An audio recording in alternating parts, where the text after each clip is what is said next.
बिस्मिल्लाहिर्रहमानिर्रहीम। Welcome to CSS at way aspiration to achievement.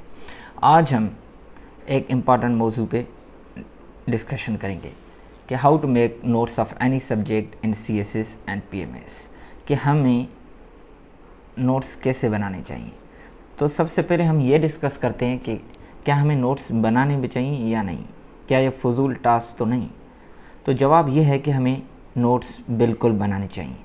उसके पीछे मैकेनिक्स ये है कि जो टॉपिक आज आप 5-6 घंटे लगा के पढ़ रहे हैं, अगर आपको 5-6 महीने के बाद उसको रिवाइज़ करना है तो क्या आप 5-6 घंटे फिर लगा के उसको पढ़ेंगे?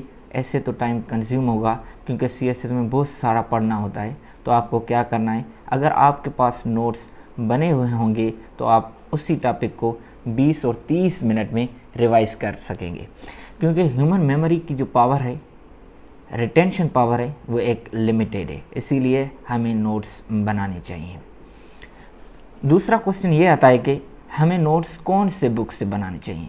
हमें नोट्स क्वालिटी बुक्स से बनाने चाहिए। क्वालिटी बुक्स का पता हमें कैसे लगे?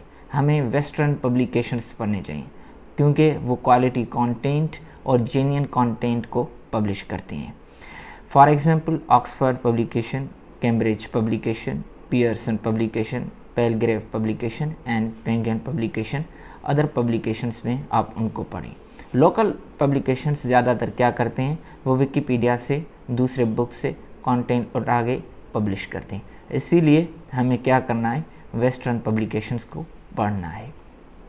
मैं यहाँ पे एक मिसाल दूंगा कि ये जो चाँद है रात को रोशनी देता है, एक्चुअली वो रोशनी सूरज की होती है। तो वो चाँद कभी भी ज़्यादा रोशनी सूरज से नहीं दे सकता, क्योंकि कोई भी चीज़ अपने सोर्स से आगे नहीं जाती। अगर आपका सोर्स लो क्वालिटी बुक्स होंगे तो आप CSS नहीं पास कर पाएंगे। अगर पास भी करेंगे तो आपका एग्रीगेट कम बनेगा। अगर बन भी गया तो आप अपने डिज़ायर्ड ग्रुप में नहीं जा पाएंगे। इसीलिए आप अपने सोर्स को हमेशा हाई रखें, ताकि आपको अपना पसंदीदा ग्रुप मिल सके। तो ये क्वेश्चन आता है अब कि हाउ टू मेक नोट्स। तो नोट्स बनाने का एक आसान तरीका है। अगर हम CSS का एनालिसिस करते हैं तो हमें पता लगता है कि FPSC ने एक कंटेंट लिस्ट दी है हर सब्जेक्ट की।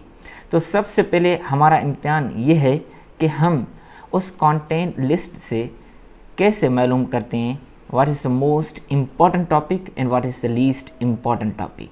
ये अगर हम मालूम कर लें तो पहला इम्तिहान हमारा यहाँ पास हो जाता है कि मोस्ट इम्पॉर्टेंट तो लीस्ट इम्पॉर्टेंट हम एक लिस्ट बना लें।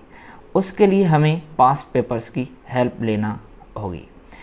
हमें मालूम है कि 2015 के बाद FPSC ने CSS के सिलेबस को अपडेट किया था।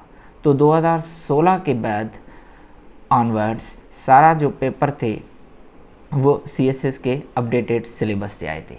तो अगर हम किसी भी फॉर एग्ज़ाम्पल US हिस्ट्री के नोट्स बनाते हैं तो हम उसका 2016 वाला पेपर उठाएंगे तो हमें मालूम होगा तो उसमें 8 क्वेश्चन है। पहला क्वेश्चन 20 मार्क्स का MCQs का है, उसके अलावा बाकी 7 क्वेश्चन हैं। हम क्या करेंगे कि पेपर पे पहला क्वेश्चन लिखेंगे, उसके बाद 4-5 लाइनें छोड़ेंगे, दूसरा लिखेंगे, ऐसे हम 7 क्वेश्चन लिखेंगे। उसके बाद हम 2017 के पास्ट पेपर उठाएंगे, देखेंगे कौन सा इनके साथ मैच हो रहा है, उन बॉक्स में लिखेंगे जो हमने 4-5 लाइनें छोड़ी थी। बाकी जो मैच नहीं हो रहे वो पीछे हम ऐसे ही लिख लेंगे 8, 9, 10 आगे। उसके बाद 2018, 2019, 20, 21 हम करेंगे। एट द एंड हमें क्या होगा कि हमें 20 ऑलमोस्ट टॉपिक्स मिल जाएंगे। वो 20 टॉपिक्स अब हमारी कंटेंट लिस्ट है, वो सिफ्टेड टॉपिक्स हैं। अब the most important and the least important हमें मालूम तब होगा जब हमें पता लगे कि कौन सा क्वेश्चन मोस्ट रिपीटेड है, कौन सा क्वेश्चन लीस्ट रिपीटेड है। उसके लिए हमें जो पुराना सिलेबस है उसकी हेल्प लेना होगी। अब हम क्या करेंगे, 2015 से लेके पीछे 2000 तक, ये 16 साल हो गए। ये जो हमने 20 ऑलमोस्ट टॉपिक्स निकाल लिए, अब इनको हम इनमें कंपेयर करेंगे। वहाँ से अगर इनसे रिलेटेड कोई स्टेटमेंट मिल जाएगी हम रेस्पेक्टिव बॉक्स में लिखेंगे, बाकी न्यू टॉपिक्स हम नहीं निकालेंगे। अब हम देखेंगे कौन सा टॉपिक मोस्ट रिपीटेड है, हम उसको नंबर 1 देंगे। इसी तरह हम हायरार्की बनाएंगे। अब हमारे पास कंटेंट लिस्ट में आ गई और हमें मालूम भी हो गया कि कौन सा मोस्ट इम्पॉर्टेंट टॉपिक है। अब हम क्या करेंगे, हम रिकमेंडेड रीडिंग्स की तरफ जाएंगे, वहाँ पे हम देखेंगे कौन सा टॉपिक किस बुक में अच्छे तरीके से दिया गया है, वहाँ से हम पढ़ेंगे। अब हम देखेंगे अगर एक बुक से हमारी नीड पूरी हो गई है तो ठीक, वरना हम दूसरे बुक पे जाएंगे। उसके बाद क्वेश्चन ये होता है कि क्या हम रीडिंग के साथ साथ नोट्स बनाएं या एक बार रीडिंग दे के बाद में नोट्स बनाएं। आप एक बार रीडिंग दे दें, उसके साथ साथ आप अंडरलाइन करें या हाइलाइटर के साथ हाईलाइट करें और सब हेडिंग्स देते जाएं। उसके बाद आप मटेरियल एक्सट्रैक्ट करें।